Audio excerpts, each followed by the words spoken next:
इसमें आप देख सकते हैं 9 क्वेश्चन 9 का विद्यालय में कौन सी संधि है। विद्यालय में ये स्वर संधि हो जाएगा, ये स्वर संधि हो जाएगा। इसमें स्वर संधि में कौन सा स्वर संधि कितने प्रकार के होते हैं? स्वर संधि 5 प्रकार के होते हैं। दीर्घ स्वर संधि, दीर्घ स्वर संधि, गुड़ स्वर संधि, गुड़ स्वर संधि और यड़ गुड़ स्वर संधि, यड़ स्वर संधि, वृद्धि वृद्धि स्वर संधि, अयादि अयादि।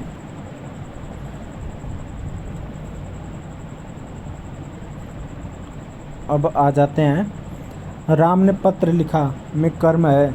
राम ने क्या लिखा? पत्र लिखा। जब हम देखते हैं कि जब किसी वाक्य में क्या का अर्थ मिल जाए, जैसे राम ने क्या लिखा, राम क्या खाता है, राम क्या करता है, तो वो हमारा कर्म हो जाता है। जब क्रिया का प्रभाव कर्म पर पड़े तो कर्म जिस पर क्रिया का प्रभाव जिस पर पड़ता है वो कर्म कहलाता है। आप देख सकते हैं इसमें राम ने पत्र लिखा, राम ने पत्र लिखा। इसमें राम ने पत्र लिखा। इसमें क्या है? राम क्या है? संज्ञा। राम क्या है? संज्ञा। लिखना क्या है? लिखना हमारा क्रिया है। बचा क्या? पत्र। पत्र हमारा क्या हो गया? कर्म। पत्र क्या हो गया? कर्म। ये हमारा आंसर हो गया। मीठा का भाववाचक मिठास हो जाएगा। मिठाई तो हमारी संज्ञा हो गई। मिठाई एक नहीं, मिठाई जातिवाचक संज्ञा है। मिठाई एक नहीं, कई प्रकार की मिठाई होती है। बर्फ़ी वाली मिठाई और पेड़ा वाली मिठाई और लौंगलत्ता भी तो एक मिठाई है। छेना ये भी मिठाई है और गुलाब जामुन मिठाई है। तो हम मिठाई कई प्रकार की हो जाती है। तो ये मिठाई हमारी जातिवाचक संज्ञा है, तो ये हमारा मिठाई नहीं होगा। इसमें भाववाचक संज्ञा हमको ज्ञात करना है। भाववाचक संज्ञा हमारा ये होता है मिठास, जिसको प्लेट में परोसा ना जा सके। ये नवीन सर का बहुत यूनिक कॉन्सेप्ट है, जिसको प्लेट में परोसा ना जा सके। मैंने उनसे क्लास किया है, आप देख सकते हैं। आज उसका लाभ हुआ मुझे। आप लोग भी इसका फ़ायदा उठा सकते हैं। जिसको प्लेट में परोसा ना जा सके उसे भाववाचक संज्ञा कहते हैं। मिठास को हम प्लेट में नहीं परोस सकते। हम मिठाई को प्लेट में परोस सकते हैं, लेकिन मिठास को नहीं। मिठास का ये क्या है? हमारा मीठा से मिठास बना है ना।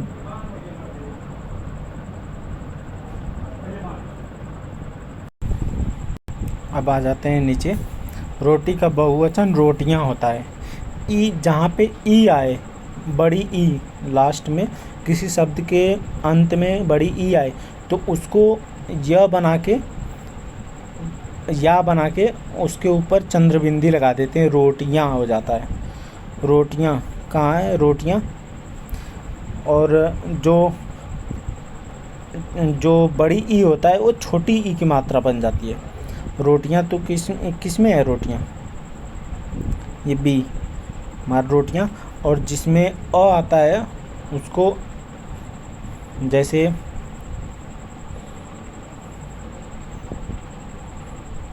जिसके अंत में अ आए, कोई शब्द ऐसा है जिसके अंत में अ आए, जैसे प्लेट,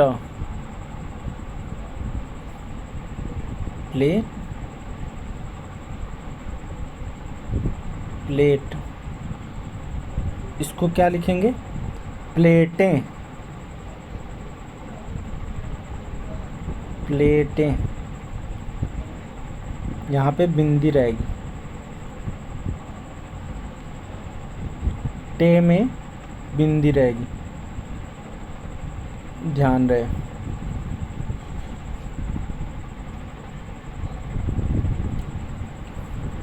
परोपकार में संधि है। परोपकार, पराधन उपकार, पराधन, इसमें विसर्ग संधि है। पराधन उपकार,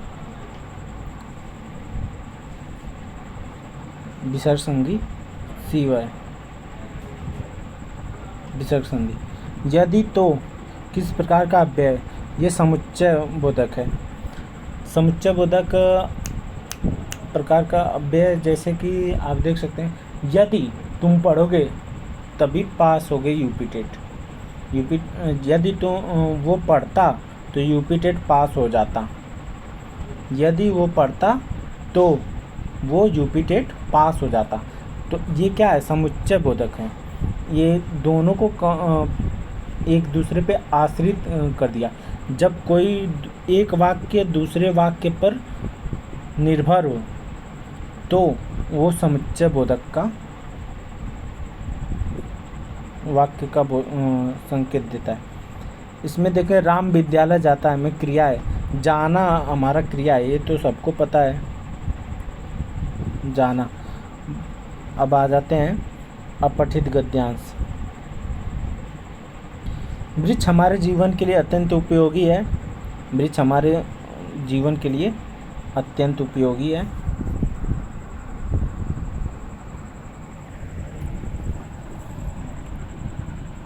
वृक्ष हमारे जीवन के लिए अत्यंत उपयोगी है। वे हमें ऑक्सीजन, फल, फूल, लकड़ी तथा छाया प्रदान करते हैं। यदि हम अधिक से अधिक वृक्ष लगाएं और उनकी रक्षा करें तो पर्यावरण संतुलित रहेगा तथा आने वाली पीढ़ियों का भविष्य सुरक्षित रहेगा।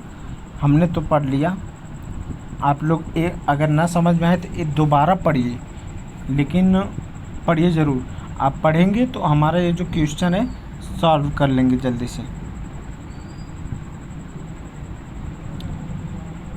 अब देख सकते हैं गद्यांश का मुख्य विषय क्या है, वृक्षों का महत्व। इसमें क्या बताया है, यहाँ आप देख सकते हैं,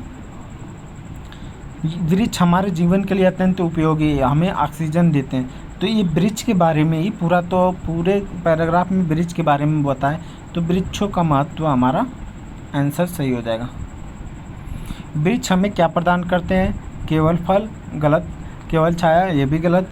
ऑक्सीजन, फल फूल, लकड़ी और छाया हमें क्या करते हैं, ऑक्सीजन, फल फूल, लकड़ी और छाया सभी प्रदान करते हैं। पर्यावरण संतुलित रखने के लिए क्या करना चाहिए, पेड़ काटने चाहिए नहीं, और पेड़ लगाना चाहिए।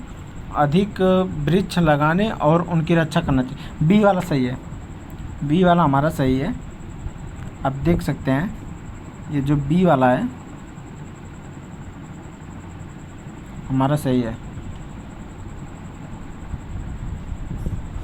रक्षा शब्द का अर्थ है सुरक्षा, आक्रमण, विनाश, हानि। सुरक्षा, रक्षा हम करेंगे तो मतलब सुरक्षा कर रहे हैं किसी चीज़ की।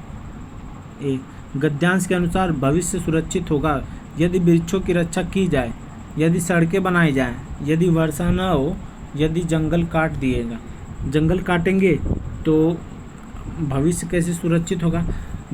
बिन मौसम बारिश, बिन मौसम ठंडी, बिन मौसम मतलब आवश्यकता से अधिक ठंडी, आवश्यकता से अधिक बारिश, आवश्यकता से अधिक गर्मी होगी अगर जंगल वगैरह काटेंगे तो। और वर्षा, कभी सूखा पड़ जाएगा तो कभी बाढ़ आ जाएगी, ऐसा सिचुएशन आएगा। तो सी और डी तो होगा नहीं। सड़कें बनाए जाएंगी तो पेड़ काटना पड़ेगा, तो तभी पेड़ काटेंगे तभी तो सड़कें बनेंगे, ये भी नहीं सही है। हमारा ए है, एलिमिनेट करके भी हम लगा सकते हैं।